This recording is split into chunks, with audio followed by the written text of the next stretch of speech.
სალამი, მოგესალმებით, ვაგრძელებთ ჯონ მაკარტურის ქადაგებების ქართულ ენაზე ატვირთვას და დღეს შევარჩიეთ ჩემი აშურის გება და მე მივაგებ. ამ სახელწოდებით არ არის ეს ქადაგება მოცემული სერიიდან ამოვიღე მე, სერია არის რომაელებზე, აგურ, ესე ქვია, brick by brick და იქიდან ეს დაურთე, იმიტომ რომ ამ ადგილიდან, ბიბლიის ამ ადგილიდან არის განხილვა. და საქმე ეხება, როგორც ხვდებით, ჩვენს რეაგირებას კრიტიკაზე, თავდასხმებზე, ასევე მტრობაზე, რასაც გვიკეთებენ ადამიანები. და ნება მიბოძოთ მე წაგიკითხოთ, ეს ძალიან აქტუალურია, ხომ დღეს სოფლიოში, სამყაროში, ჯერ მაგ დროს 84 წლის 9 დეკემბერს არის ჩაწერილი და მაგ დროს არის ამბობს, რომ აქტუალური და დღეს სამყარო ძალიან ყველანაირად აგრესიული ხდება და ამას ჩვენ ყოველდღიურად გძნობთ, აქაც კანადაში და თქვენც საქართველოშიც ყველა ნაბიჯზე შემჩნევა ეს, აბსოლუტურად ყველა ნაბიჯზე და როგორ არის გაზრდილი ხო კრიმინალიც, ადამიანების აგრესია და აი ამ დროს, ამ მომენტში ქრისტიანებს როგორი რეაქცია უნდა ქონდეს, როგორ მოვახდინოთ რეაგირება, როდესაც ჩვენზე თუნდაც დამსახურებლად, თუნდაც დაუმსახურებლად, როცა რაღაცა კრიტიკას ვიღებთ, ან კიდე თავზე გვესხმიან, გვიჩივიან, ან ადამიანები ბრაზობენ ჩვენზე და შეიძლება შინაურებიც, ახლობლებიც იყონ, ხო, ასეთ იმაში და მეც ჩემთვისაც ძალიან პრაქტიკულია, იმიტომ მიწევს მე ყოველდღიურად შეხება რიგით ადამიანებთან ტრანსპორტის მეშვეობით და მეც განმიცდია ეს. მეც აუფეთქებულ ვარ, მეც დამიკარგია კონტროლი და ეს არის ადამიანური პირველი რეაქცია. და ამისათვის ჩვენ როგორ უნდა ვიმუშაოთ, რომ მოვემზადოთ და არ შეხვდეთ ამას მოუმზადებლად. როდესაც ესეთი რაღაცა მოხდება და ღმერთი შიგადაში გვამოწმებს ხოლმე ჩვენ და მას უხარია, როდესაც ჩვენ ამ გამოცდებს კარგად ჩავაბარებთ, თუნდაც შემდეგ ეტაპზე და არ დავიტოვებთ გულში არანაირ ჯავს, არანაირ წყენას და ესე გავაგრძელებთ ცხოვრებას, იმიტომ რომ ჩვენ დაგვაზიანებს ყველანაირად ეს. მე წავიკითხავ ამ ნაწილს და მე სათითაოდ მუხლებს გაარჩევს ბატონი ჯონი, ეს არის რომაელთა წერილს მე-12 თავი, მუხლები 14-დან 21-მდე. დალოცეთ თქვენი მდევნელები, ლოცეთ და ნუწყევლით. მოხარულებთან იხარეთ და მოტირალებთან იტირეთ. ერთ სულუნება გქონდეთ ერთმანეთში, ქედმაღლური ფიქრები ნუ გექნებათ, არამედ თამდაბლად მიხევით, დიდი წარმოდგენა ნუ გექნებათ საკუთარ თავზე, არავის მიაგოთ ბოროტის წილ ბოროტი, კეთილს ცდილობდეთ ყველა ადამიანის წინაშე. თუ შესაძლებელია, თქვენის ხრივ ყველა ადამიანთან მშვიდობიანად იყავით. და ამაზე მიაქცეთ ყურადღება, ამაზე დიდხანს შეჩერდება ჯონ მაკარტური, თუ შესაძლებელია თქვენის მხრიდან. ყველა ადამიანთან მშვიდობიანად იყავი. შურს ნუიძიებ თქვენთვის საყვარლებო, არამედ ადგილი მიეცით უფლის რისხვას. ვინაიდან წერია, ჩემი აშურის გება და მე მივაგებ. ამბობს უფალი და ეს დავურდები მე სათაურად ამ იმას. ფიქრობდი, რომელი შემერჩი ამ უხლებიდან და ეს არის ალბათ ყველაზე კარგი. ამიტომ თუ შენი მტერი მშიერია, დააპურეგი, თუ წყურია დაალევინე, ვინაიდან ამის გაკეთებით ნაკვერცხლებს აგროვე მის თავზე. არ დაგძლევს ბოროტმა, არამედ შენს ძლიერე ბოროტს კეთილით. აი მოусმინოთ ახლა ჯონ მაკარტურს. მოდით გადავშალოთ ჩვენი ბიბლია რომაელთა მიმართ მე-12 თავზე და დღეს საღამოს ღვთის სიტყვის პრაქტიკული შესწავლა გავიაროთ. მადლობას გიხდით, რომ ამ საღამოს ჩვენთან ერთად მოხვედით, ვიცი რომ ეს დღები დატვირთულია სადღესასწაულო აქტივობით, ლაპარაკია დეკემბერზე და შობა მოდის. მეგობრების მოგზაურობის, ვიზიტების და ასე შემდეგ მოლოდინით. და ამიტომ ძალიან ვაფასებ ჩვენს ერთად გატარებულ დროს ღვთის ამ სიტყვაში, რადგან ვფიქრობ, რომ სამყარო ცდილობს, რომ ჩვენ ამ ურთიერთობას მოგწყვიტოს და ჩამოგვაშოროს. ძალიან მოცოცხლებული ვარ ხოლმე, როდესაც თქვენ მშიერი გულით მოდიხართ ღვთის სიტყვის შესასწავლად. ჩვენ გითხულობთ რომაელთა მე-12 თავს მე-9-დან 21 მუხლების ჩათვლით. ერგვარად დროს უთუთ ამ ტექსტის წაკითხვას, მითი დიდი მნიშვნელობის გამო, როგორც ვცადე თქვენთვის მეჩვენებინა. ახლა ლაპარაკია 9-დან 21-მდე, მანამდე სერიაში განიხილა, მაგრამ ჩვენ აქ დღეს იქნება 14-დან 21-მდე განხილვა, ასე რომ არ დაიბნეთ. თუმცა ადამიანებს უმეტესობა, ვინც რომაელთა მიმართ ეპისტოლეს შეისწავლა, თulis რომ რომაელთა მიმართ წერილის პირველი ნაწილია წიგნის მთავარი სათქმელი. ანუ გამართლების დიდი თემა. წიგნის რეალური მიზანია მორწმუნის ამ ეტაპამდე მიყვანა. ყველაფერი დანარჩენი არის სულიერი ზრდა და ამაღლება. მაგრამ ეს ანიშნავს იმას, რომ ის ნაკლებად მნიშვნელოვანია. გამართლების დოქტრინები, განწმენდის დოქტრინები, ის დიდი ჭეშმარიტებები ისრაელისა და წარმართების შესახებ, რომელიც მე-9 და მე-11 თავამდე ვისწავლეთ, არსებითად მონუმენტური და დიდებული ჭეშმარიტებებია. მაგრამ ეს ყველაფერი გარკვეულწილად ჩვენი ცხოვრების მოქმედების, საუბრის, აზროვნების და ყველა სიტუაციაში ჩვენი ქცევის საფუძველია. ამიტომ მხოლოდ მე-12 თავში და შემდეგ მე-16 თავში გადასვლის შემდეგ მიხვდებით ამ ეპისტოლეს დაწერის ნამდვილ მიზანს, რომელიც ქრისტიანული ცხოვრების საფუძვლის ჩაყარაა. ახლა როდესაც საფუძველი ჩაყრილია, მივადექით პრაქტიკული ქრისტიანული ცხოვრების ამ საკითხებს. ის უპირველეს ყოვლისა გვაძლევს პრაქტიკული ქრისტიანული ცხოვრების ამ საკითხის ზოგად მიმოხილვას მე-9 მუხლიდან 21 მუხლის ჩათვლით.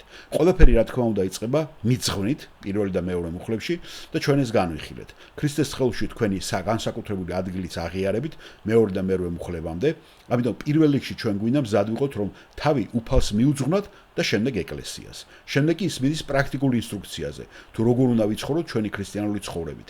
მე-9 და 21 მუხლამდე თითქოს მას წრე აქვს და ეს წრე ერთგვარად მოიცავს თემას და გარკვეული ინტერვალებით ეს წრე უფრო და უფრო ფართოვდება, რათა მოიცავს უფრო ფართო ჯგუფები, ვისთანაც ჩვენ გვექნება სამოქმედო არეალი და ურთიერთობა. ეს ძალიან პირადული გზით იწყება მე-9 მუხლში, სადაც საუბარია მხოლოდ ინდივიდუალურ ქრისტიანზე, რომელსაც უნდა ქონდეს სიყვარული თვალთმაქცობის გარეშე, რომელსაც უნდა ზულდეს ბოროტება და მტკიცედ ეჭიდებოდეს სიკეთეს. პრაქტიკული ქრისტიანი ცხოვრება იწყება თქვენ ცხოვრებაში გარკვეული პრიორიტეტებით, ესენია გულწრფელი სიყვარული, ბოროტების სიძულვი, ერთგულება იმის მიმართ, რაც სწორია. ეს უბრალოდ მარტივი ძირითადი ჭეშმარიტებაა. შემდეგ მე-10 მუხლში ვამჩნევთ, რომ წრე ფართოვდება, რათა გასცდეს პირაც და უკვე მოიცავს ქრისტიანული ოჯახი, საკრებულო. და მოციქული პავლე მე-10 და მე-13 მუხლებამდე გასვოთ ამბობს, რომ ქრისტიანი არა მხოლოდ მოწოდებულია, რომ უყვარდეს სუფთა სიყვარულით, ზულდეს ბოროტება და მიყვებოდეს იმას, რაც კარგია, არამედ იყოს თავაზიანი სხვა მორწმუნეების მიმართ. და შემდეგ უპირველეს ყოვლისა ეცადოს პატივისცეს სხვა ქრისტიანებს და არა თავად იყოს პატივსაცემი ობიექტი.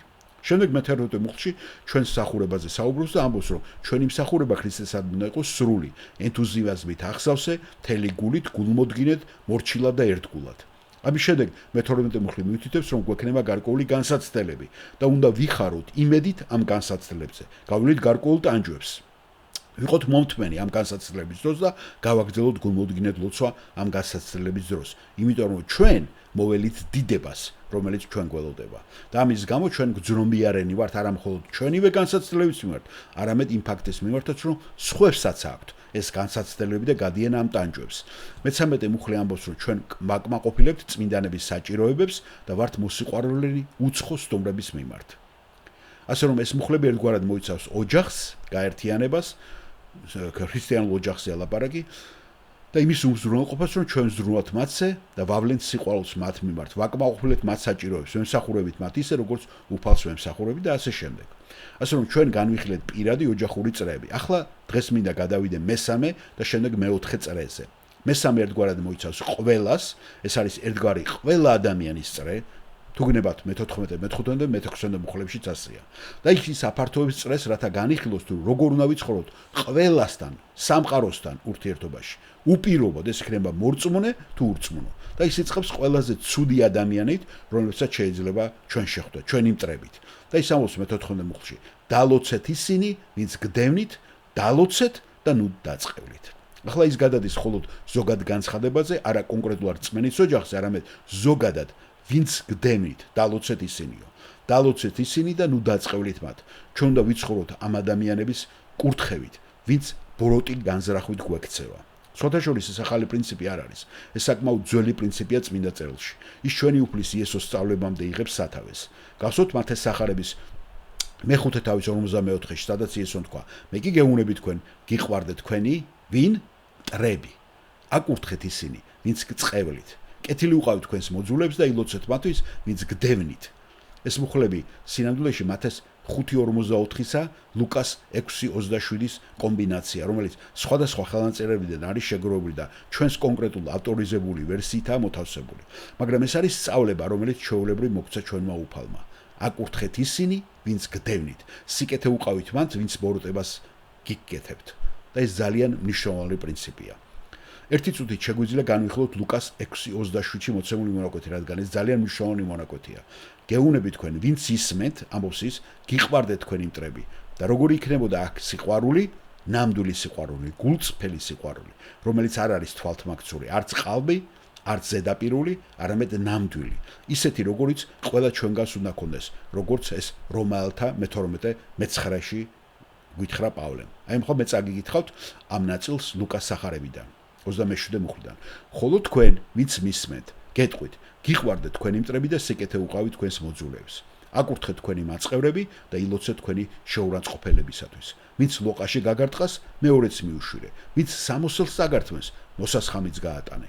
ყველას, ვინც გთხოვს, მიეცი და ვინც წაგართმევს, უკან უღარ მოსთხოვ.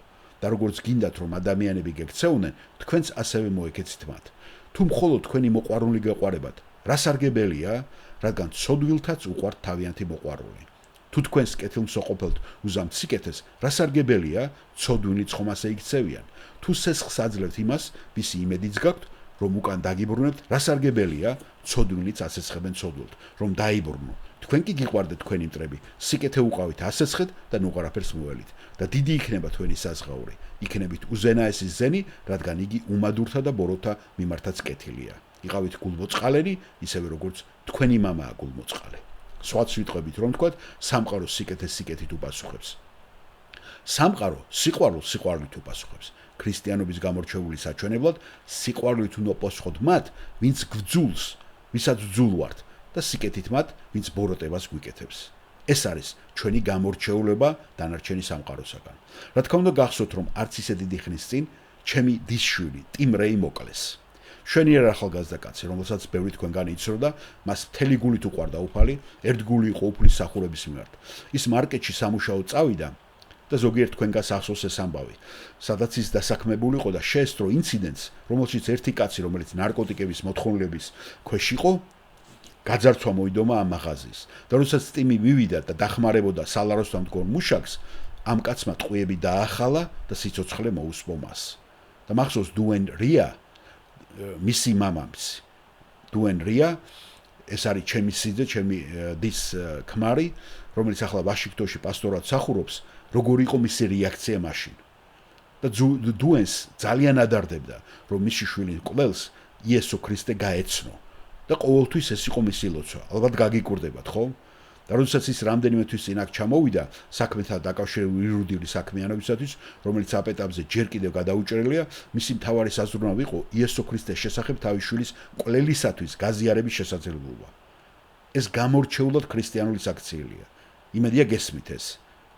ძალიან გასაოცარია ეს საქციელი. სამყარო საყვარელი ადამიანის კვლელობას სიყვარულით არ რეაგირებს.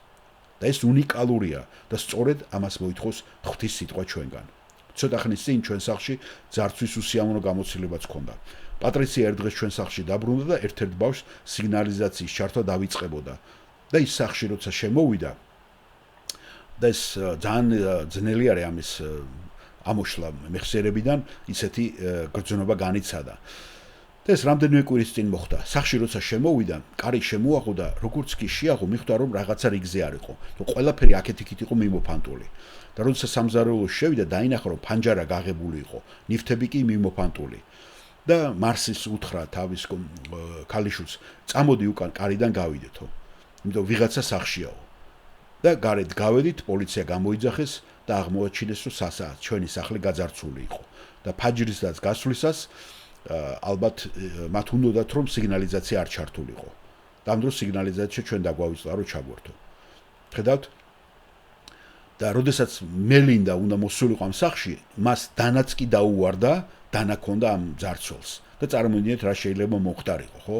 ჩვენი უცროსი ქალიშვილი. ხედავთ რა ხდება?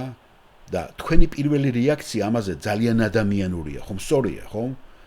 წარმოიდგინეთ, შედიხართ თქვენ სახლში, თქვენი პირადი ცხოვრება იღრღვევა, ყველაფერი რა თქვენ შეფასია, ყველგან იყრება ძირს და იკარგება ისეთი ნივთები, რომლით თქვენთვის ძვირფასი იყო, რაც სენტიმენტალურ რაღაცა დატვირთვას ატარებდა და ყველა მათგანი გაქრა. და გულში რაღაცას გეუნებათ, მაგრამ ზუსტად აქ ხდება თქვენი ქრისტიანობის გამოცდა. შეგიძლია თუ არა სიყვარული გამოავლინოთ მათ მიმართ, ვინც შემოიჭრა თქვენს პირად ცხოვრებაში, ვინც წაგართვათ ის, რაც მათი არ არის და ვინც ბოროტება ჩაიდინა თქვენს წინააღმდეგ. ეს არის არსებითად ის, რასაც მე-14 მუხლში კითხულობთ. ისინი ვინც თქვენს წინააღმდეგ გამოდიან და ვნებას გაყენებენ ბოროტებას, იქნება ეს სულიერი დევნა, ფიზიკური. აქ არის გამოყენებული სიტყვა დიკ, ეს არის ზუსტად დიკი. არსებიდან ნიშნავს ვინმეს დევნა ზიანის მიყენების განზრახვით. ჩვენ კი მათ ვინ ზიანის მიყენების განზრახვით გვდევნის, კურთხევით უნდა უპასუხოთ. ანუ უსურვოთ მათ საუკეთესო, უსურვოთ მათ კარგი, დაალოცოთ ისინი. გსურს რომ ღმერთო მათზე გადმოყვარეს თავის სიკეთე, მადლი და წყალობა. ძნელი არა? აი ამას გთხოვს უფალი. სწორედ ეს გააკეთა იესომ ჯვარზე, როდესაც თქვა: მამაო, რა? მიუტევე მათ, რადგან არ იციან რას აკეთებენ. მას დიდ სულოვნად სურდა, რომ მადლი მიეცა მამას, მათთვის, ვინც მის სიცოცხლეს ართმევდა. ეს არის ზუსტად სტეფანეს სულიც, მოციქულთა საქმეების მე-7 თავში, სადაც მე-60 მულში, როდესაც მას ქოლავენ და ის სისხლიანი ამ ქვების გროვაში წევს, ანადგურებენ მის სიცოცხლეს, ის ცას ახედავს და ამბობს: ნუ მიუთვლი მათ ამ ცოდვას. ნუ დააკისრე მათ ამ პასუხისმგებლობას ღმერთო. ისიც ანალოგიურად თხოვს ღმერთს. და შეამჩნევთ, რომ თქვამია, რომ აკურთხე. და ეს აწყმუდროში არის, რომელთა წერილში ახლა რო ვკითხულობთ. და ეს მუდმივი კურთხევის იდეაა. კურთხევა ნიშნავს დიდებით აღნიშნავს კეთილინების სულს.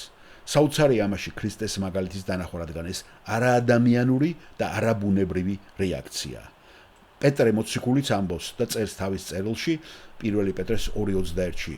ამისთვის ხართ მოწოდებული, რადგან ქრისტე ჩვენთვის იტანჯა და მაგალითი დაგვიტოვა, რათა მის კვალს მივყვეთ. ნახეთ და შემდეგ მოდის, რომელსაც არ ჩაუდენია ცოდვა, არც მზაკრობა იყო მის პირში, რომელსაც გმობდნენ, მაგრამ უკან არ ლანძღავდა. როცა იტანჯებოდა, არ იმუქრებოდა, არამედ თავს ანდობდა მას, ვინც სიმართლით განსჯის. სხვა სიტყვებით რომ ვთქვათ, როდესაც ისინი მის წინამდე გამოვიდნენ, ის არასდროს პასუხობდა მათ უკან. და არ უნდა იყოს არანაირი ამაში შერევა. ის ამბობს, დალოცეთ ისინი, ვინც ბოროტებას განზრახვით გდევნიან. შემდეგ კი ამბობს, დალოცეთ და ნუ წყევლით. სხვა სიტყვებით რომ ვთქვათ, არ არსებობს კურთხევისა და წყევლის შერევა. არ უნდა იყოს ორივე ერთად. რომელიც თქვენ უნდა აიტანოთ. ეს ანიშნავს მათ კურთხევას ჯერ და მათ დაწყევლას მერე. ეს ნიშნავს მათ კურთხევას და საერთოდ წყევლის გულში არც გავლებას. და ეს გამორჩეულად ქრისტიანული ცხოვრების მაგალითია. გასულ კვირას წავიკითხე საინტერესო სტატია, რომელიც ჩემმა მეუღლემ მაჩუქა, რომელიც ბერკლის უნივერსიტეტიდან მოგვიტანეს. და ეს გარკვეულად ბერკლის ნაშრომია ჩატარებული კვლევა კალიფორნიის უნივერსიტეტიდან. ის სავსეა კალიფორნიის უნივერსიტეტის ყველა დეპარტამენტის უახლესი აღმოჩენებით, ყველა მეცნიერებით და კვლევით, რომელსაც ისინი ატარებენ პიროვნებაზე, ფსიქოლოგიაზე, სოციოლოგიაზე და ასე შემდეგ. და ეს შემთხვევით ძალიან საინტერესო კვლევა იყო. და იქ იყო სტატიაში აღნიშნული იმ ფაქტთან დაკავშირებით, რომ დღეს ადამიანებს აქვთ მაღალი არტერიული წნევა და შფოთვასთან დაკავშირებული ყველანაირი დაავადება. კვლევა მაჩვენა, რომ ამ მაღალი წნევის და სტრესიდან გამომდინარე შფოთვის უმეტესობას ისინი ხშირად იყენებენ სიტყვას სტრესს. არაფერი აქვს საერთო გრძელვადიან დაავადებებთან. სხვა სიტყვებით რომ ვთქვათ, ეს არ არის იმიტომ, რომ თქვენ გადაჭარბებულად მუშაობთ თქვენ სამსახურში. ეს არ არის იმიტომ, რომ ბევრი საქმე გაქვთ და ბევრი რამ გაქვთ საფიქრალი. ადამიანის უმეტესობის ძლიერი სტრესი დაკავშირებულია ძალიან წვრილმანეთთან, ცხოვრებისეულ წვრილმანეთთან, როგორიცაა მანქანის გასაღების მაგალითად დაკარგვა, ვერპეუნი. ვინმე სავაჭრო ცენტრის ავტოსადგომზე დაუშვათ მანქანის ვერ დაყენება პარკირებისას, ან რიქში დგომა რაღაცის საყიდლად, ან სადღაც საცობში, რომ თქვენ მოხვდებით საცობში. ეს ფაქტორები იწვევს სტრესს და მერე ამას მოყვება მძიმე ფიზიკური დაავადებები. ეს არ არის რაღაცა გრძელვადიანი რთული ამოცანა, ეს არის მოკლე, რაღაცა ფითილი. აი მოკლე ფითილი, რომელიც აგვანთებს და დაგსტრესავს. და ეს ყველაფერი მემჯერა დაკავშირებულია ეგოიზმის ზრდასთან, სადაც ადამიანები სიტყვასიტყვით არიან შეპყრობილნი თავიანთი უფლებებით. ახლა იმ წერტილამდე მიდია, რომ თუ ვინმეს გზაც გადაუღობავ, ან თვალებს შეხედავ, შეიძლება მოკლან კიდევაც. ერთხელ როდესაც სახში მიდიოდი, ერთმა კაცმა სადაც ჩემი მანქანის ფანჯრების ჩამტრევა. ალბათ გითხარით ეს მოგიყევით, ხო? მან იფიქრა, რომ რაღაცნაირად მე გზაზე მისი ადგილი დავიკავე. ამიტომ გამაჩერა მთელი ოჯახი შეკრიბა, ეს იყო 3 კვირის წინ, ალბათ კვირადილის წირვის შემდეგ რო წავედით, დავბრუნდით და ჩვენ უბრალოდ საუბრობდით და მან იფიქრა, რომ გზაზე მისი ადგილი გადავჭერით. ასე რომ ის უბრალოდ გაჩერდა, ჩემწი გადაიხარა, ამიტომ მეც გავჩერდი და არ ვიცი რა სიზავდა ეს კაცი. და არ ვაპირებდი მასთან კამათს და მე ვცდილობდი რომ მშვიდობის ყოფილი ყოფილიყავი. მას პერანგი არ ეცვა, გახდილი იყო ზევითან და ალბათ უნდა და რაღაცა დაემტკიცებინა თავისი მაჩოს იმიჯით. მანქანასთან ჩვენთან მოვიდა, დაბრუნდა და მითხრა ფანჯარა ჩამოწიო და მეც დაახლოებით იმდეზე ჩამოვწიე, რამდენადაც ეს საჭირო იყო და უსაფრთხო. და ის ძალიან აგრესიული იყო და მეც დავინახე და მან დაიწყო ისეთი გინების ზღვრა, თმა ყალღზე დაგიდგებოდათ. მე უბრალოდ თვალებს შევხედე და როდესაც ყველაფერი დაასრულო, კითხე, ეხლა დაიცალეთ, უკეთესად გძნობ თავს მეთქი? არ ვიცი რა შეე საქმე, მაგრამ თუ რამე გავაკეთე, რამაც თქვენ შეურაცხყოფ მოგაყენათ, მე ბოდიშს გიხდით მეთქი. შედეგ მან მუშტი უკან გაიწოდა და მთელი ძალით ფანჯარას რაც შეიძლება ძლიერად დაარტყა და თავისი კანიც მთლიანად იმაზე მუშტზე დაიზიანა, გაუსისხლიანდა. რა თქმა უნდა შემდეგ თქვა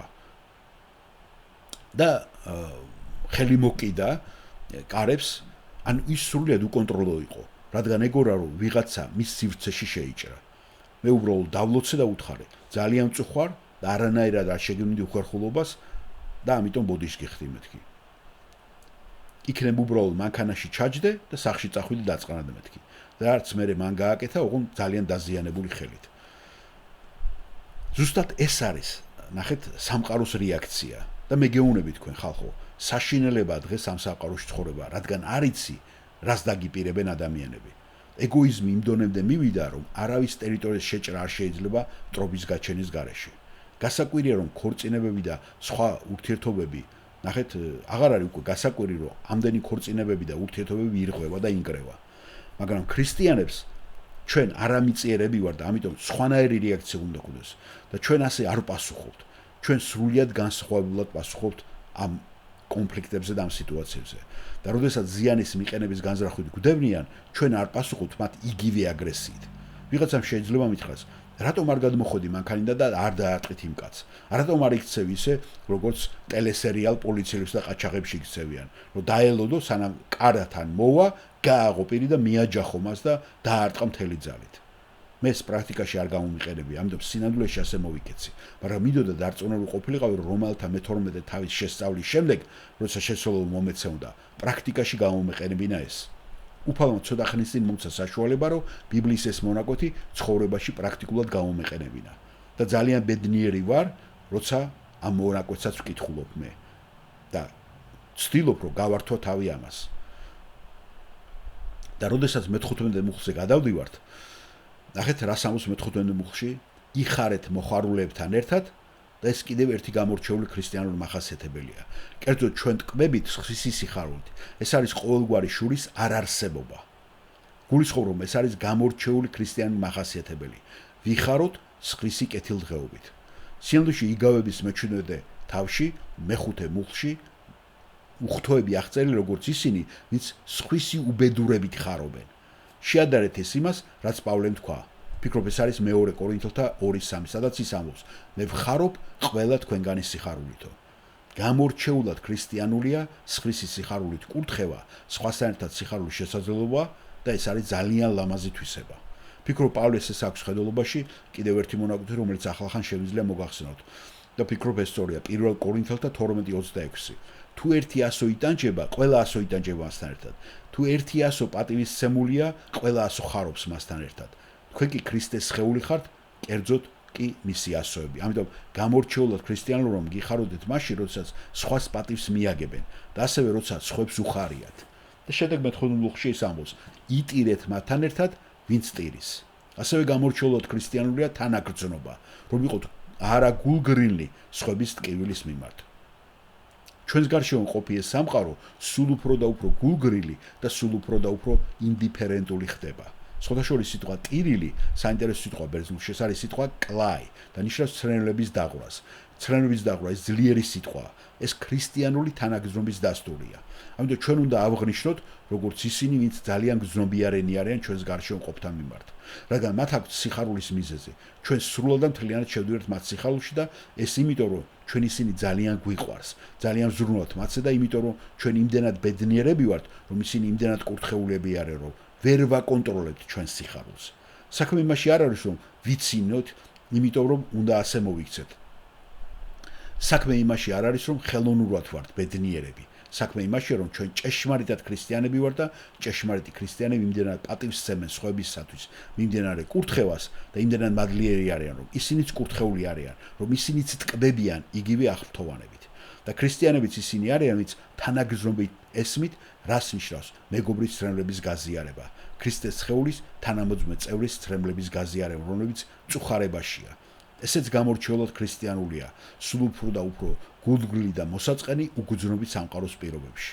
და მე ვფიქრობ იმ კაცზე ერემია გახსოვთ ძველი აღთქმიდან, რომელმაც სინამდვილეში მთელი ცხოვრება ტერილით გაატარა, რასაც ძალიან ცოტა რამ ჰქონდა საერთო მის თავს მომხდართან. და იცით ეს ხომ? მინდა ვთქვათ, რომ ერემია კურთხეული იყო და ერემია სიხარულით სავსე კაცი იყო და ის ამბობდა: "ვპოვე შენი სიტყვები და ვჭამე ისინი, სიხარულად მეკცა ისინი, შენი სიტყვები და გულის ხიარულებად, ვინაიდან შენი სახელით ვიწოდები უფალო, ცაბაოთ ღმერთო." გახსოვთ ერემია 15:16. ანუ მას უხაროდა, ის ხიარული კაცი იყო, ის არ იყო მოგუშული კაცი. მაგრამ მას არ შეეძლო სიხარულის გარეშე ცხოვრება გარეგნულად, რადგან ის ძალიან გრძნობიარე იყო თავისი ხალხის პრობლემის მიმართ. და იერემიას მე-9 თავის პირველში ამბობს: "ნამდვილად გამოხატავს მისი გულის სიღრმეს, ვინც მისცემს ჩემს თავს წყალებას და ჩემს თვალებს ცრემლის ნაკადებს, დღე და ღამე ვიტირებდი ჩემი განგმირული ხალხის ასულისათვის." ნახეთ, ესე იგი, მიუხედავად იმისა, რომ ის მხიარული ადამიანი იყო, ის გახარებული იყო, რომ ღმერთი მასთან იყო, როდესაც მის ერს ტკიოდა და ანძვაში იყო, ცოდვაში იყო, ის ტიროდა ამ ერის შესახებ. მას ისრაელის ხსნის ისეთი ტვირთი ჰქონდა, რომ სურდა სიტყვასიტყვით წყლის წყარო ყოფილიყო, რათა შეეძლობოდა დღე და ღამე ეტირა, რათა გულში ტკივილი გადმოეყარა იმ ხალხისათვის, რომლებიც ღმერთთან სწორი ურთიერთობის გარეშე იღუპებოდნენ. სუფთა, გრძნობიარე სიყვარულის შვენიერი გამოხატულება ეს. ასე რომ, როდესაც ჩვენ გვდევნით ვინმე, ვისაც ჩვენთვის ზიანის მიყენება სურს და ყველანი ვაწყდებით ამას ჩვენ ცხოვრებაში, იქნება ეს მინიმალურად მიწიერი განამების გამო თუ იესო ქრისტეს მიზეზით. შესაძლოა ჩვენგან ზოგიერთი უფრო საჯარო მსახურებაში უფრო მეტად გრძნობდეს ამ დევნას, მაგრამ შესაძლოა თქვენც განიცდიდეს ამას ნებისმიერი ცხოვრების ყოფიერების და სოციალურ დონეზე. შესაძლოა ამას იმიტომ მიღებთ, რომ გარკვეული წესით ცდილობთ ცხოვრებას გარკვეული ბიბლიური სტანდარტების ერთგულებით, გარკვეული ბიბლიური სტანდარტის დაცვის ცდილობთ, რაც ღვთის ჭეშმარიტებად მიგაჩნიათ. ამიტომ ამას ყოველთვის კურთხევით უპასუხეთ, როცა დაიწყებენ თქვენს დევნას, კრიტიკას და გაქილიკებას. შემდეგ ორივე მხრიდან ერთი კიდევ ზოგადი პრინციპი: იხარეთ მოხარულებთან და იტირეთ მომტირალეებთან. ახლა პავლეს კიდევ ერთი მნიშვნელოვანი რამეს აქვს ხედულობაში სხვა ადამიანებსა და ჩვენი მოპყრობის ხერთან დაკავშირებით და ეს ძირითადად მე-16 მუხლში მოცემულ სამ რამეს უკავშირდება. და აქ არის ყველა ადამიანის მიმართ ზოგადი ქცევის კიდევ ერთი ნაწილი. მე-16 მუხლი ამბობს: ერთმანეთის მიმართ ერთი აზრი გქონდეთ, ერთნაირი აზრი გქონდეთ ერთმანეთის მიმართ. ეს ძალიან მარტივი აზრია. ეს უბრალოდ ნიშნავს, რომ ყველაზე ერთნაირად იფიქრეთ. ნუ იფიქრეთ და ნუ იფიქრებით პირფერები. ნუ გააკრიტიკებთ გარკვეული ტიპის ადამიანებს. ნუ დაგეგმავთ თქვენ სტრატეგიას ელიტური დონის მისაღწევად. ყველაზე ერთნაირად იფიქრეთ, ყველას თანაბრად მოეპყარით. რომელთა მე-15 თავის მე-5-ში ამაზე მომავალში ჩვენ ვისაუბრეთ. მოთმინებისა და ნუგეშის ღმერთთან მოგცეთ ერთსულოვნება, ქრისტე იესოს გასვათ გვეუბნება პავლე. იგივე იდეაა. ჩვენ არ უნდა ვამჯობინოთ ერთნი სხვებზე მეტად. ფილიპელთა მიმართ მეორე თავი თავარი მონაკვეთია. თქვენ იცით ის ამბობს: თუ ქრისტეში არის რაიმე ნუგეში, თუ ქრისტეში არის რაიმე ნამდვილი ზიარება, თუ არის რაიმე ნამდვილი საერთო მონაწილეობა და თუ საერთო პარტნიორები ვართ, მაშინ ერთნაირად უნდა მოეპყროთ ერთმანეთს და გქონდეს იგივე სიყვარული ერთმანეთის მიმართ. ნახეთ, მე წავიკითხავ ამ ადგილს. მას თუ არის რაიმე ნუგეშისემა ქრისტეში, თუ არის სიყვარული გამხნევება, თუ არის სულის მოზიარება, თუ არის გულითადობა და ნაგრძობა, სრულქმელი ჩემი სიხარული. ერთსა და იმავეს იზრახავდეთ, გქონდეთ ერთი და იგივე სიყვარული, იყავით ერთსულოვანი და ერთაზროვანი. არაფერი გააკეთოთ ანგარებით ან პატივმოყვარეობით, არამედ თამდაბლობით, საკუთარ თავზე მეტად შერაცხეთ ერთმანეთი. თითოეული მარტო თავის თავზე კი უიზრუნებს, არამედ სხვებზეც. ის ზრახვანი იქონიეთ თქვენში, რაც ქრისტე იესოშია. და იაკობის წერილი გახსენდებათ ალბათ მეორე თავი, ამასაც წაგიკითხავთ 1-დან 9-მდე, სადაც არის ლაპარაკი, რომ უნდა გვიყვარდეთ ყველა ერთნაირად. ჩემო ძმებო, მიკერძოება ნუ გექნება ჩვენი დიდების უფლის იესო ქრისტეს რწმენაში. რადგან თუ შემოვა თქვენ სინაგოგებში ოქროს ბეჭდიანი, ბრწყინვალე სამოსელში გამოწყობილი კაცი და შემოვა აგრეთვე ღარიბი ჭუჭყიანი სამოსით, შეხედავთ ბრწყინვალე სამოსში მოწყობილს და ეტყვით: აქ დაბრძანდითო კარგად. ღარიბს კი ეტყვით: შენ მან დიდექი, ან და აქ დაჯექი, ჩემს ფერხთითო. განა ამითი არ განარჩევთ თქვენში და ბოროტი ფიქრებით განკითხველი არ გამოდიხართ? ისმინეთ ჩემო საყვარელო ძმებო, განა ღმერთმა წუთისოფლის ღარიბები არ აირჩია რწმენი მდიდრება და იმ სამეფოს მემკვიდრეებად, რომელიც მის მოყვარულებს აღუთქვა? თქვენ კი უპატიოდ ყავით ღარიბი. განა მდიდრები არ ჩაგრავენ და არ მიგათრევენ სამსჯავროებში? განა ისინი არ გმობენ თქვენს კეთილ სახელს, რომელთაც თქვენ იწოდებით? თუ ასრულებთ სამეფო რჯულს წერილის მიხედვით, შეიყვარე მოყვასი შენი, როგორც თავი შენი კარგშვრებით. მაგრამ თუ პირფერობთ, ცოდვას ჩადიხარ და რჯული გამხელთ, როგორც რჯულის დამხვევთ. ქრისტიანი ასე არ პასუხობს. ქრისტიანული ცხოვრების წესის თავისებურება ყველას ერთნაირად მომყრობა და ეს ცხოვრების ძალიან მნიშვნელოვანი წესია. ჩვენთვის ადვილია სოციალურად წინსვლა. ჩვენთვის ადვილია ყოველთვის გვინდოდეს მდიდრების, ცნობილებისა და ძლიერების ან სხვა ადამიანების გარემოცვაში ყოფნა. მაგრამ ეს არ არის გამორჩეულად ქრისტიანული. გამორჩეულ ქრისტიანობას სურს, რომ ყველას ერთნაირად მოეყროს. ფილიპელთა პირველ წერილში, უკაცრავად პირველი თავის 27-ში პავლე ამბობს, მინდა რომ ერთი სულით იდგეთ, ერთი გონებით იხწოდეთ სახარების წვენისათვის.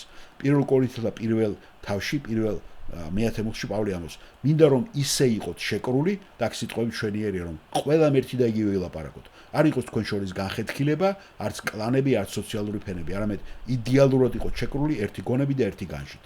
თუ ვერ შენიშნეთ, ეს ყველაფერი სიყვარულიდან მოდის. ეს ყველაფერი თამდაბლობიდან მოდის და ეს აუცილებელია. ახლა ის მე-16 მუხლის მეორე განცხადებაზე გადადის. ის ამბობს, რომ რადგან ყველას ერთნაირად უნდა მოეპყროთ, არსებობს ორი რამ, რაც ამაში დაგეხმარებათ. პირველი, ეს არის ერთსულოვნება გქონდეთ ერთმანეთში. ქედმაღლური ფიქრები ნუ გექნებათ, არამედ თამდაბლად მიყევით დიდი წარმოდგენა ნუ გექნებათ საკუთარ თავზე. ანუ ნუ იფიქრებთ და ნუ კონცენტრაციას ნუ გააკეთებთ მაღალ საგნებზე. ჰუფსლა ამაღლებულზე. მაგრამ დაიმორჩილეთ, აქ დამორჩილება არ არის განკუთვნილი მართლმფარველობის ნიშნად. დღეს ჩვენს ინგლისურ ლექსიკონში დამორჩილებას მივიჩნევთ როგორც დამფარველობას. თუ ვინმეს მიმართ დაიმორჩილებთ და მორჩილად დამდაბლებთ, თქვენ ამ ადამიანს ფარველობთ. მაგრამ დამორჩილება აქ უბრალოდ დაწევას ნიშნავს, დაბლად დაწევას. დამდაბლებას. ეს სიტყვა ნიშნავს გატაცებას. სხვა სიტყვებით რომ ვთქვათ, ნუ მისდევთ მაღალ საგნებს, არამედ მიაქცეთ ყურადღება და დამდაბლით. მიაქცეთ ყურადღება დაბალი ფენის ადამიანებს. სიტყვა დაბალი ფენის ადამიანები დაბალია, თაფენიოს. არ არის მიწაზე მაღლა, დაეშვი მიწაზე დაბლა და დაბლა მდგომებთან ერთად. ეს ანიშნავს, რომ უგულოყოფთ მათ, ვინც მაღლა დგას. ეს ნიშნავს, რომ არ მისდევთ მათ და არ ბაძავთ მათ. გესმით? არ პირფერობთ და არ აკეთებთ კონცენტრაციას ამაზე. მე ვადიდებ ღმერთს ჩვენს გრეისის ეკლესიაში, მადლის ეკლესიაში, ჩვენი წევრებისა და ჩვენი მეგობრებისათვის, რომლებიც მაღალ თანამდებობაზე არიან და მაღალი ფენის თანამდებობის წარმომადგენლები არიან. და მნიშვნელოვანია ისინი ამ მიწიერ სამყაროში. მნიშვნელოვანია ასევე ღვთისმსამეფოში. ასევე ვადიდებ უოლს ჩვენი მეგობრებისათვის, რომლებიც ზუსტად დაბლა არიან, დაბალ საფეხურზე დგანან, რომლებიც ისეთივე მდიდრები არიან, როგორებიც ცხოვრებისეულო მდიდრები.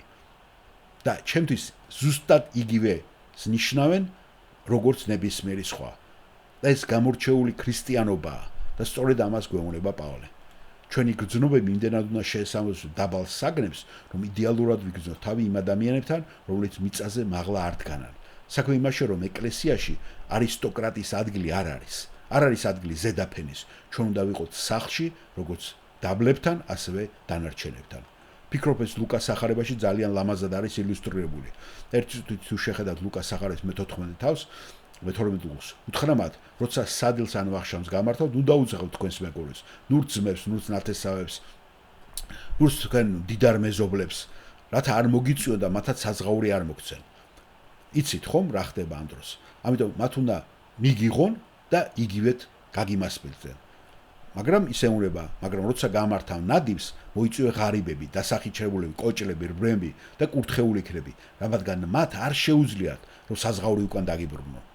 და გინდათ იცოდეთ რამე, თუ მდიდრებს მიყავხართ, მდიდრები გადაგიხდიან. მაგრამ თუ ღარიბებს მიყავხარ, გამოიცანით ვინ გადაგიხდის, უფალი გადაგიხდის, რადგან ის მართლა აღდგომისას მოგაგებს შენ შესაფერს. ასე რომ ჩვენ ვისგან გვინდა რომ გადახდილი ვიყოთ საზღაური, ღმერთისაგან თუ მდიდრებისაგან. იცით რომ, როდესაც ჩვენ სტუმრებს იწვევთ დიდრებს, ისინიც იგივე საჩუქარს დაგიბრუნებენ, ხო? საჩუქრებს თავაზობთ. მაგრამ ვერანაირი საჩუქარი ვერ შეედრება იმას, რასაც თქვენ უფალი გიმზადებთ და მოგცეთ. ასე რომ შემდეგ ჯერზე როცა სადიოლ დაუძახეთ ღარიბებს, დასახიჩრებულებს, კოჭლებს, ბრემებს, რომლებიც ვერასოდეს მიგიღებენ სტუმრად, ვერასოდეს გადაგიხდიან სამაგიეროს და რომლებიც ამ ქვეყნიურ სტანდარტებით დაბალი ფენის წარმოადგენლები არიან. სინამდვილეში დაბალი ფენის იდეას სულიერებასთან არაფერი საერთო არ აქვს. ეს ანიშნავს იმას, რომ ისინი დაბალი სულიერი დონის არიან, არამედ იმას, რომ სოციალურ საფეხურზე ისინი ყველაზე დაბალ საფეხურზე არიან. მე ხშირად შემიჩნევია, რომ ზოგიერთი ადამიანი, ვინც სოციალურად დაბალ საფეხურზეა, უფრო სულიერად, უფრო მაღალ საფეხურზე არიან. ძალიან მაღლა. და მე მგონი თქვენს დამეთანხმებით ამაში. შემდეგ ის ამბობს, რომ თუ თანდაბლობის ცხოვრებას ეწევით, სადაც ყველა ერთნაირად არის, თქვენც ყველას ერთნაირად ექცევით. არა მხოლოდ არ უნდა გაამახვილოთ ყურადღება მაღალ საგნებზე, არამედ დაეშვათ და გქონდეთ ურთიერთობა ყველაზე დაბალ დონეზე ყოფებთანაც კი. და მეორეც, არ შეიძლება იყოთ ბრძენი საკუთარ თავში. სხვა სიტყვებით რომ ვთქვათ, ნუ გახდებით ბრძენი საკუთარი თავის მიმართ. იფიქრეთ, რომ ყველაფერი თითქოს და ყველაფერი იცით. ნუ იფიქრეთ, რომ თითქოს ყველაფერი იცით. სხვა სიტყვებით რომ ვთქვათ, ნუ დაკმაყოფილებით იმით, რომ ყველაფერი თქვენით იწყება და მთავრდება. ნუ დაეყრდნობით საკუთარ თავს. რას? საკუთარი თავის გაგებას. და მაშინ რას ამბობს ის? თუ ყველას თანასწორად მოპყრობას აპირებთ, ორი რამ უნდა გააცნობიეროთ. ეკლესიაში არ არსებობს სოციალური არისტოკრატია და ინტელექტუალური არისტოკრატია. ნუ ეტყვით საკუთარ თავს, მე იმდენად ბრძენი ვარ, რომ არ მინდა სულელების გვერდით ყოფნა. მე მჭირდება ადამიანები, რომლებიც ჩემ დონეზე არიან. ნუ იტყვით ამას. არა და არა, არ არსებობს სოციალური არისტოკრატია და არ არსებობს ინტელექტუალური არისტოკრატია. ქრისტეს სხეულში არ არსებობს კასტები და კლანები და ასეც უნდა იყოს. ეკლესიურ და ქრისტიანულ წრეებში არსებობს თეორია, რომელსაც ეკლესიის ზრდის თეორია ქვია. ეკლესიის ზრდის ამ სფეროში ბევრი თეორია, ფილოსოფიური თეორიები მის შესახებ თუ რატომ იზრდება ეკლესიები და ერთ-ერთი თეორია ერთგვაროვანი ერთეულები ეწოდება. ეს არის იდეა, რომ ეკლესიები ერთგვაროვანი ერთეულების გავსად იზრდება. სხვა სიტყვებით ვთქვათ, თუ თქვენ ყავთ ეკლესია, სადაც ყველა ქერათმიანია, ცისფერთვალებაა, ერთსა და იმავე სოციალურ დონეზე მუშაობს, ეს თქვენი ზრდის თავარი ხელშეწყობის ფაქტორია, რადგან ეს ადამიანები ყოველთვის თანასწორებს, თანაბრებს მიზიდავენ და ის ამ გზით იზრდება. თუ თქვენ გაქვთ ეკლესია, სადაც ყველა შავკანიანი და ერთგვარი გეტოს გამოცდილებიდან გამოდის, ეს ეკლესია ზრდის ტენდენციას განიცდის, რადგან ყველას აქვს საერთო ერთგვაროვანი სახის კავშირები. ეკლესიის ზრდის ერთ-ერთი საფრთხე არაერთგვაროვანი, ჰეტეროგენული კონგლომერაცია. თეორეტიკოსები გვეუბნებიან, რომ ასეთი ეკლესია საუბრობთ არ გაიზრდება.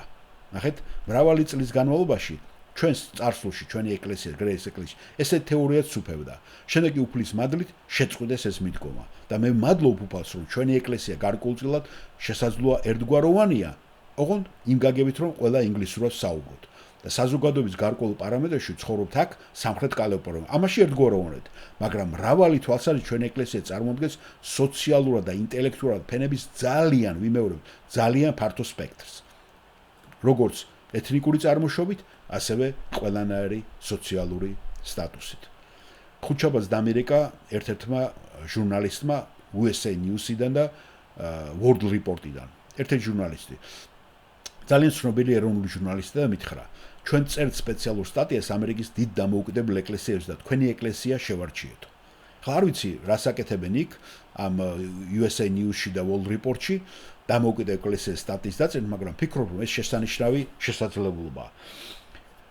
მან არც კი იცოდა, რომ ჩვენზე ჩივილები იყო შეტანილი იგივე ჟურნალში, რომ ჩვენს გვიჩიოდნენ, მაგრამ მაინც დაწერა მან ჩვენ შესახებ და უნდა რომ დაწეროს ეს სტატია.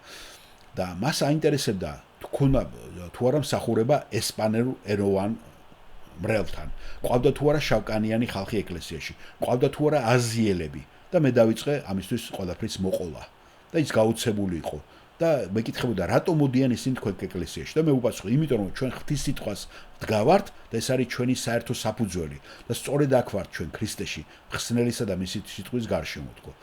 და გავაგრძელე ამის აღწერა უთხარი, ჩვენ უბრალოდ ბიბლიის გწამს, ჩვენ საუბრობთ და მან მიპასუხა, დიახ, მამ გითხრა, და რა არის თქვენი დამოუკიდებლობის გენიალურობა? მე უპასუხე, და რატომ შემიკითხა, რატომ არ მიეკუთვნებით დიდ კონფესიებს? და მე უპასუხე, იმიტომ რომ ამდენი დიდი კონფესია უკვე ჩაფლულია ყველანაირ ცოდვაში და ეს არ მიგვაჩნია ჩვენ ბიბლიურად. მაგრამ მე ძალიან აღფრთოვანებული ვიყავ, რომ შემეძლო მეთქვა მისთვის, რომ ჩვენი ეკლესია ფართო სპექტრის ადამიანებიდან შედგება, რადგან მე ვფიქრობ, რომ ეკლესია ასეც უნდა იყოს. იმიტომ რომ ჩვენი მსახურება არ არის სოციალურად ორიენტირებული, ან ინტელექტუალურად. ეს სულიერად და ბიბლიურად არის ორიენტირებული და ყველა შეუძლია ღვთის სიტყვას მიყვეს. ასე რომ არ არსებობს არისტოკრატია. ეს ამას კიდევ უფრო სცდება ეკლესიის გარეთაც კი. ვფიქრობ, რომ უნდა მივწვდეთ დაბალი ფენის ადამიანებს და მაღალი ფენის ადამიანებს და არ უნდა დავიწყოთ განსხვავება არც ერთ მათგანში, არამედ ორივესთვის ხელმისაწვდომი რომ ვიყოთ. და უკვე მეჩვიდმე მუხლში ეს წრე კიდევ უფრო ფართოვდება. ჯერ იყო პირადი მეცხრე მუხლში, შემდეგ ეს ოჯახი, სულიერი ოჯახი მე-10 მე-13 მუხლებში და ყველა ერთვებოდა, შემდეგ უკვე გაფართოვდა ეს მე-14 მე-15 მე-16 მუხლებში და ასევე მოიცავდა ქრისტიანულ ოჯახსაც. როგორც ვთქვი, წრე ფართოვდება, ამიტომ ყველაფერს მოიცავს. და ბოლოს კიდევ ერთი ელემენტი, რომელიც მე-14 მუხლში იყო წარმოდგენილი, ეს არის მე-4 ფაზა, რომელიც პირად მტრებს ეხება. ახლა ის პირად მტრებზე საუბრობს და მინდა ყურადღებით მოვსვენოთ ამას და შემდეგ მინდა ილუსტრირება მოახდინოთ და მინდა დავასრულო, რადგან შემდეგ კვირას იცით რომ კონცერტებია, შემდეგ შობის სეზონია, ახალი წელი იწყება და ამას დიდხანს ვეღარ დაუბრუნდებით, ასე რომ ეხლა მოითმინეთ, შეიკარით ღვედები და დავიწყოთ. გაითვალისწინოთ ეს წრები ფართოვდება და ახლა უფრო მეტად იზრდება. პირდაპირ გაგებით. მე-17 მუხლი ამბობს, ნურავის მიაგე ბოროტების წილ.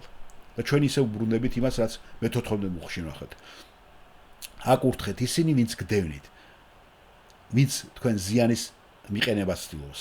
და აქ ის ამბობს, ნუ გაუკეთეთ ბოროტებას ნურავის, თუ ისინი ბოროტებას გიკეთებენ.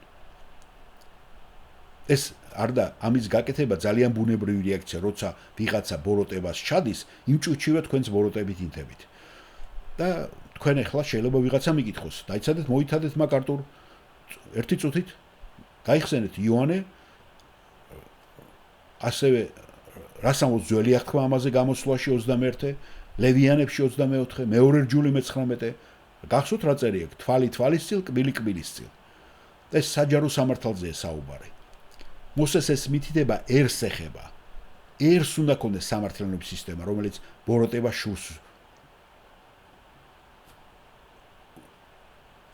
ბოროტებას შურს აგებინებს. ასე რომ სადაც კვლელობა, იქ კვლელობა სიკვდილით უნდა იყოს დაშლილი. სადაც ქურდობა, იქ ქურდს უნდა დაეკისროს საშელი. საზოგადოებაში რომელიც კანონით მართავენ ადამიანს, ასეულს თვალი თვალის წილ და კბილი კბილის წილ. მაგრამ ეს არ არის პირადი შურისძიება და ეს არის ზუსტად აქ მითითებული. ღვთის ჩანაფიქრი საზოგადოების არ არის პირადი სისხლის აღების კანონი, რომელთა მიმართ ეპისტოლეს მე-13 თავის თანახმად, რომელსაც მალე ჩვენ შევისწავლით და გადავალთ. ჩვენ ვიცით, რომ ერს ყავს პოლიცია, ჯარისკაცები და ისინი ტყუილად არ ატარებენ მახულს, რომ ისინი ღვთისმსახურები არიან და ისინი შურისმაძიებლები არიან ბოროტებაზე, რათა რისხვა დაატეხონ მოქმედთა წინააღმდეგ.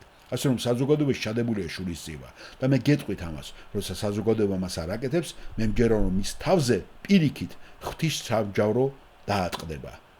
როდესაც აიგითხავთ ძველ აღთქმას, აღმოაჩენთ რომ ღმერთი სისხლის წილ სისხლს ითხოვს და ჩვენ საზოგადოებაში უშვებთ დანაშაულს დაუჟელად რომ დარჩეს. ჩვენ ყოველთვის უშვებდით ამას. ყველგან დაუჟელად დარბიან მკვლელები. კანონში უამრავი ხვრელებია და მე მჯერა რომ ჩვენი საზოგადოება პასუხისმგებელი ამაზე, რადგან ჩვენ არ პასუხობთ ბოროტებას სასამართლო პროცესით. ღვთის კანონით, რომელიც საზოგადოებისას დადგენილი, ეს უნდა მოხდეს. ამიტომ ჩვენი საზოგადოება დამნაშავეა ბოროტებასა და დაჟის უუნარობაში. და მე მჯერა რომ ეს გვაყენებს ღვთის მიერ განжის მდგომარეობაში, რომ ღვთის რისხვაა ჩვენს ერზე და ჩვენს სახელმწიფოზე. მაგრამ რაც შეეხება როცა გადავდივართ პირად შურისძიებას, პირადზე, ამისათვის ადგილი არ არის. აქ ადგილი არ არის უკვე რომ კბილი კბილის წილ და თვალი თვალის წილ. ამიტომ ის ამბობს, ნურავის მიაგებთ ბოროტს ბოროტის წილ. ეს ჩვენი ადგილი არ არის. ჩვენ არ პასუხობთ. ჩვენ ასეთი სული არ გვაქვს. და პირველ თესალონიკეთა მე-5 თავში მე-15 მუხლში პავლე ამბობს, იცოდეთ რომ არავინ მიაგოს ბოროტების წილ ბოროტება, არავის. ნუ რასოდეს მიაგებთ ბოროტების წილ ბოროტებას. არამედ ისწრაფეთ სიკეთისაკენ, როგორც ერთმანეთში, ასევე ყველასთან. და პირველი პეტრეს 3:9 ძირითადად იმავე იდეას მიყვება.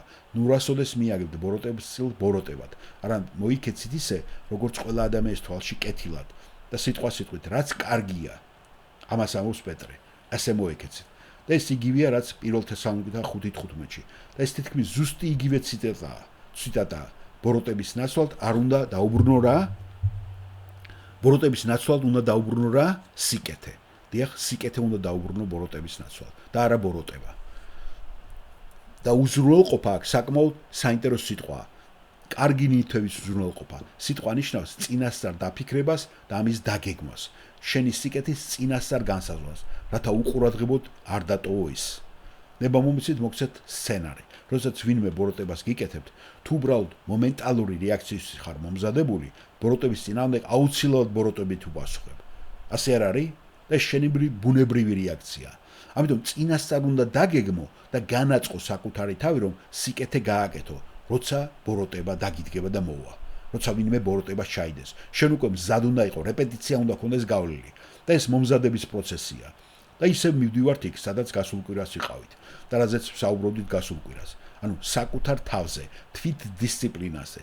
დისციპლინებული ცხოვრება არის მოწესრიგებული გონება, სადაც ყველა რეაქცია წინასწარი გააზრებული და მზად არის, რათა როდესაც რამე მოვა, მე არ მომიწიოს ადამიანურად რეაგირება, ჩემი შიშველი და ნედლი ემოციებით. არამედ მე უკვე მზად კარგად ქონდეს ეს გააზრებული და წინასწარ აქმული. წინასწარ მომზადებული და თუ ეს მოხდება, მზად ვარ სიკეთით უპასუხო.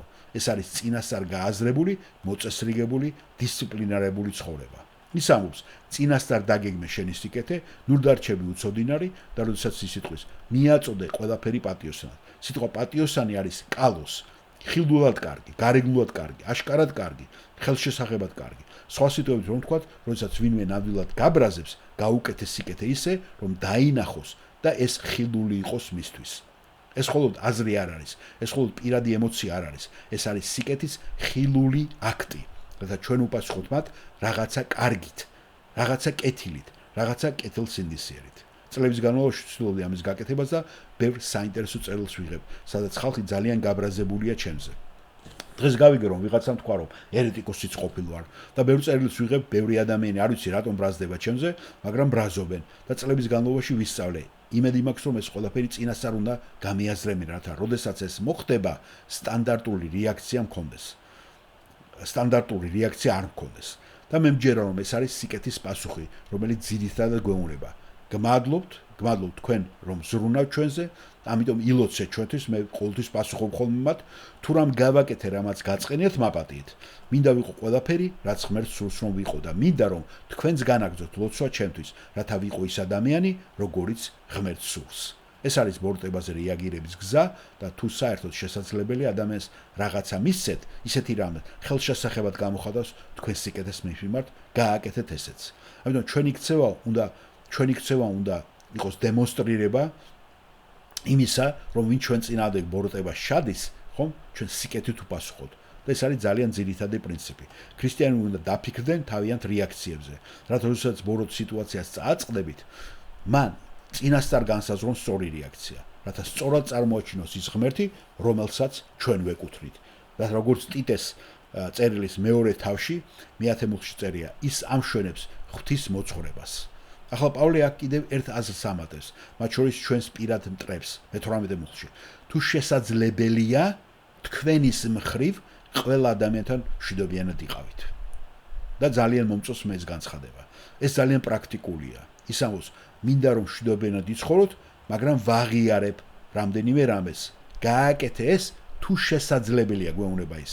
იმიტომ რომ არიან ადამიანები, ვისთანაც ვცდილობ ყველანაირად ვცდილობ მშვიდობის დამყარებას, მაგრამ ეს შეუძლებელია. ხედავთ? ესე იგი, ეძებ, ვერ აკეთებ. გინდა, მაგრამ ვერ აკეთებ. ანუ ზოგჯერ უბრალოდ არ იცი რაღა არის, რაღა დაგჩენია. ნუ ყველაფერი სცადე, რაც შეიძლება, მაგრამ როგორ ჩვენს ვერ ახერხებ. ამიტომ ნუ გეშს განიჭებს ის რომ აქ წერია, თუ შესაძლებელია. და სული წმინდამაც იცის რომ ეს ყოველთვის არ არის შესაძლებელი.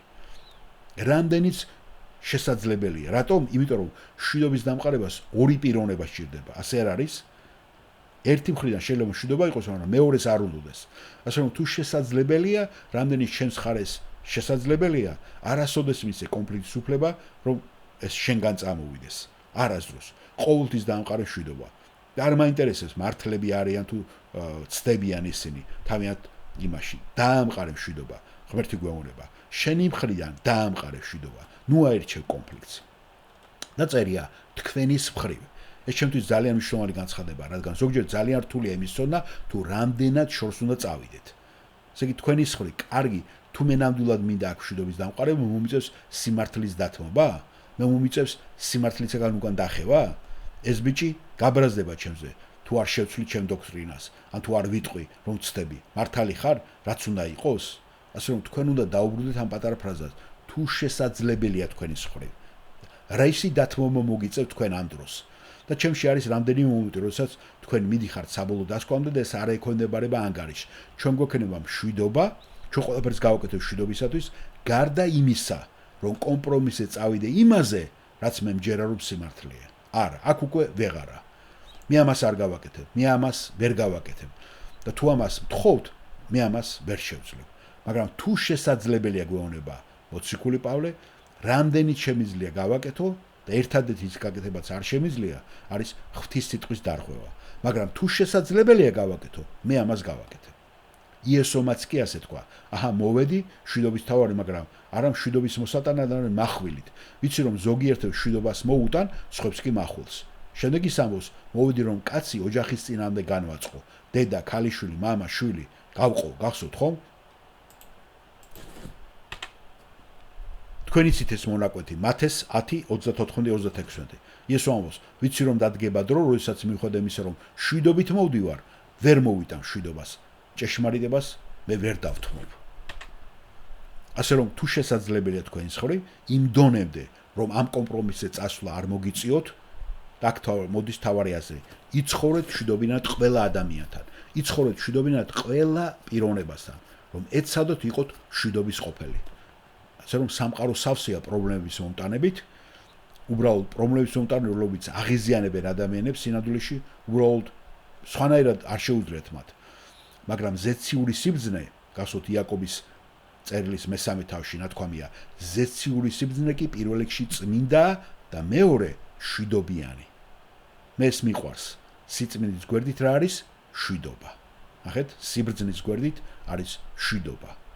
მშვიდობის ყოფილი ხარ? თუ პრობლემის მომტანი, კითხვა უნდა დაუსვა. ნუ იქნები პრობლემის მომტანი. ეძიე მშვიდობა, ეძიე შერიგება, ეძიე სიყვარული. და მინდა ილუსტრაცია მოგიყვანოთ, გადაშალოთ ბიბლია თქვენი საჯულების მე-14 თავზე და უბრალოდ მე მოგაწვით მოკლე მას გახსოვთ, ყველას გახსოვთ სამსონის ისტორია და ეს მოგეწონებათ. აქ არის მოცემული, გახსოვთ და საჯულების წიგნი არის დაბადება, გამოსულა ლევიანები რიცხვები, მეორე ჯული იესონავეზე და მერე მოდის საჯულები.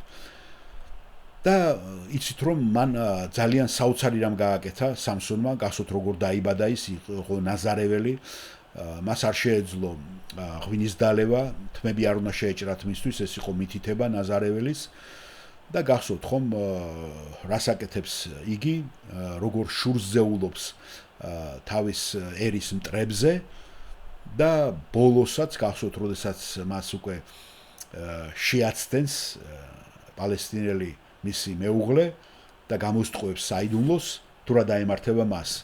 და ბოლო მისი აქტი გახსოვთ ალბათ, როდესაც მას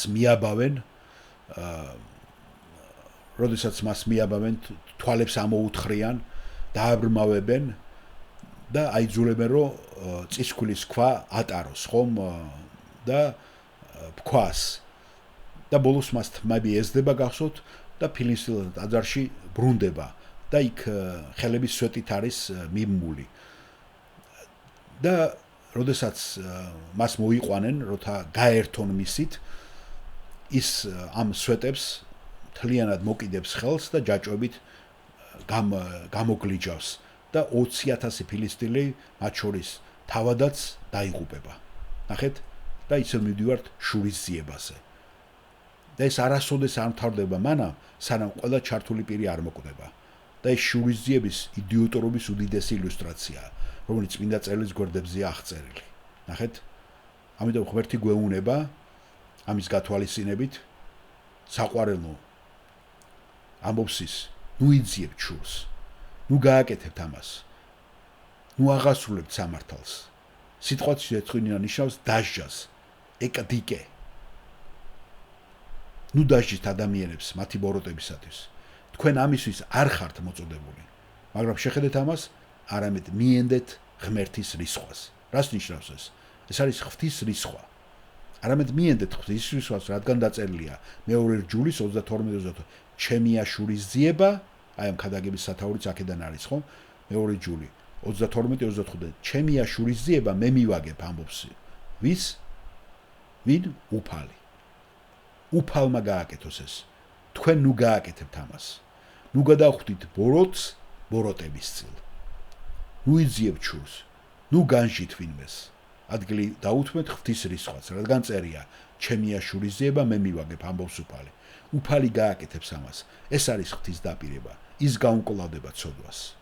ამიჯერეთ არც ერთი ცოდული, ვერც ერთი ცოდული ვერასდროს ვერ გაექცევა თავის სამართლიან ჯილდოს. იცით ხომ? ვერასოდეს. ამიტომ მე არ გვძრობ შურისძიების საჭიროებას. მე ვიცი რომ ღმერთი გააკეთებს ამას. არ მჭირდება მე შურისძიება. ღმერთი იზრუნებს ამასე. ღმერთი სამართლიანი ღმერთია. წაიკითხეთ ნაუმის პირველი თავი, აბაკუმის პირველი თავი, 36 ფსალმუნი, 93 ფსალმუნი. ღმერთი მიუძღავს ბოროტს. მაგრამ მე-20 მუხლში ისე ვუბრუნდებით ამ წერილს, თუ შენი მტერი მშიერია დააპურე, თუ წყურია დაალევინე, ნუ მისცემ შურს ადგილს. დაეხმარე მას. თქვენ ამბობთ რატომ? რადგან ამით მის თავზე ცეცხლის ნაკვერცხებს დააგროვეთ. და ეს მომხიბვლელი ფრაზაა. გინდათ იცოდეთ საიდან მოდის ეს? ეს გარკვეულწილად ბუნდოვანია. ცოტა გამიჭირდა ამის პოვნა. ბევრი კომენტატორი არ საუბრობს ამაზე, მაგრამ არსებობს ძველი ეგვიპტური რიტუალი, რომელიც ძველ სამყაროში იყო ცნობილი. როდესაც ეგვიპტურ კულტურაში ადამიანს სურდა თავის საჯარო სირცხვილის, თავის საჯარო დანაშაულის დემონსტრირება, როდესაც მას სურდა მონანიების სულისკვეთების ჩვენება, თავზე ატარებდა ცეცხლმოკიდებულ ქვაბს, რომელიც სავარაუდოდ სირცხვილის წველ ტკივილს, დანაშაულის წველ ტკივილს განასახიერებდა. პავლე ამბობს, რომ როდესაც მტერს სიყვარულით ექცევი, ყვებავ და წყვილს აკავებ, თავზე ადგამ წველ სირცხვილის ჩადენილ ამ ქვაბს ნაკვერცხლებს. გესმით ეს? მას სირცხვილის გზნობას აიძულებ. წველ სირცხვილს. ამიტომ 21 მუხლი ნუ დაგამარცხებს ბოროტება, არამედ ძლიერე ბოროტს. რითი? სიკეთით. ეს გამორჩეული ქრისტიანული საქციელია. გამორჩეულად ქრისტიანული სიტყვა დაძლეული არის ნიკა.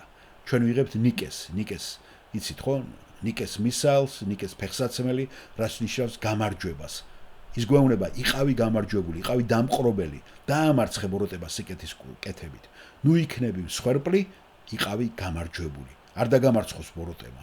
და ეს საკმაოდ პრაქტიკული რამ არის. მოდით შევაჯამოთ და დღეს საღამოს ხედავ რომ თქვენ ძალიან მომთმენები იყავით და მომისმინეთ. მოდით შევაჯამოთ მოკლე მიმოხილვით. ყურადღებით მოусმინეთ და აკვირდით ამის დინებას. ვინ არის ქრისტიანი და რამდენად გამორჩეულად უნდა ვიცხოვროთ?